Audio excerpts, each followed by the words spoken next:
இன்னைக்கு நம்ம என்ன பார்க்க போறோம்னா இந்த வண்டியை பற்றி தான் பார்க்க போகிறோம். வண்டி எப்படி ஓட்டுறதுன்னு கற்றுக் கொடுக்குறேன், வண்டி எப்படி ஓட்டாதான்னு கற்றுக் கொடுக்குறேன், எப்படி ஹைவேல போகணுன்னு கற்றுக் கொடுக்குறேன். வாங்க. ஃபஸ்ட்டு இது முன் பிரேக்கு, இது பின் பிரேக்கு. பின் பிரேக்கை இப்படி மெதுவாக பிடிங்க, முன் பிரேக்கை மெதுவாக பிடிங்க. இப்படி டபக்கன்னு பிடிச்சிங்கன்னா ஸ்டாப் அடிச்சு இங்கே எங்கிட்ட உங்களுக்கு இங்கே நெடி அடிச்சிடும், அப்புறம் ரத்தம் வர ஆரம்பிச்சிடும். அதுக்கப்புறமா முக்கியமாக ஸ்டாண்ட் எடுத்துங்க. ஸ்டாண்ட் எடுத்துக்கோங்க, சாவி ஆன் பண்ணுங்க. அதுக்கப்புறமா இங்கே வாங்க.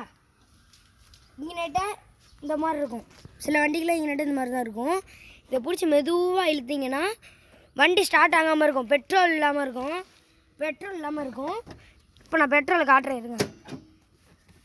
பாருங்க கைஸ், பாருங்கள். எதுக்கும் பெட்ரோலை எதுக்கும் வண்டியிலே வச்சுக்கிட்டு பெட்ரோல் உள்ளே இருக்காது, நீங்கள் வேணால் பாருங்கள். திறந்து இந்த மாதிரி திறந்து பெட்ரோல் இருக்கான்னு பாருங்கள். உள்ள பெட்ரோல் இல்லைன்னு நினைக்கிறேன். பெட்ரோலில் எதுக்கும் பெட்ரோல் பிடிச்சி வச்சுக்கோங்க. 50 ரூபாய்க்கு பெட்ரோல் பிடிச்சி வச்சுக்கோங்க. எங்கள் அண்ணன் அந்த மாதிரி தான் பெட்ரோல் பிடிச்சி வச்சுருப்பாரு. இப்போ குழந்தைகளை எப்படி உட்கார வைக்க போகிறோன்னா பார்க்க போகிறோம். ஃபஸ்ட்டு வண்டியை இப்படி எடுத்துகிட்டு, முக்கியமாக ஸ்டாண்ட் எடுத்துகிட்டு,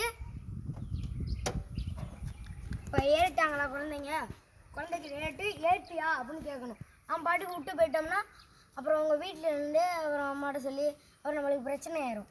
அதுக்கப்புறமா உட்காரும் போது இது பேபிஸை பிடிச்சிக்க சொல்லிட்டு தான் நம்ம வண்டியை எடுக்கணும். எடுத்துகிட்டு பொறுமையாக போகணும். எடுத்தோடனே இப்படி ஆக்சிலேட்டர் கொடுத்தீங்கன்னா வண்டி முன்னாடி போயிடும். அப்புறம் எங்கேயாச்சும் விழுந்து அவங்க கை கால் அடிபட்டுரும். அதுக்கப்புறமா இதான் சேஃப்டி லைட் பார்க்குங்க. அந்த முனையில் திரும்பும் போது ஹார்ன் அடித்து திரும்புங்க. இது லைட்டு போடும் போது இப்போ லைட்டை போட்டுக்கோங்க. இண்டிகேட் எங்கேயாச்சும் திரும்பும் போது இண்டிகேட் போட்டுக்கோங்க முக்கியமாக. அவ்வளோதான் கைஸ். இந்த வீடியோ முடிஞ்சிச்சு. வீடியோ பிடிச்சிருந்தா மறக்காமல் லைக் பண்ணுங்கள், சப்ஸ்கிரைப் பண்ணுங்கள் மறக்காமல். அவ்வளோதான் கைஸ், இந்த வீடியோ முடிஞ்சிச்சு. வீடியோ நல்லா இருந்துச்சுன்னா இது நீங்கள் லைக் பண்ணுங்கள், சப்ஸ்கிரைப் பண்ணுங்கள். முக்கியமாக இந்த மாதிரி நிறைய வீடியோ நாங்கள் போட்டுக்கிட்டே இருப்போம். உங்களுக்கு பிடிச்சிச்சின்னா இந்த லிங்க்கில் உங்கள் நேம் எழுதுங்க.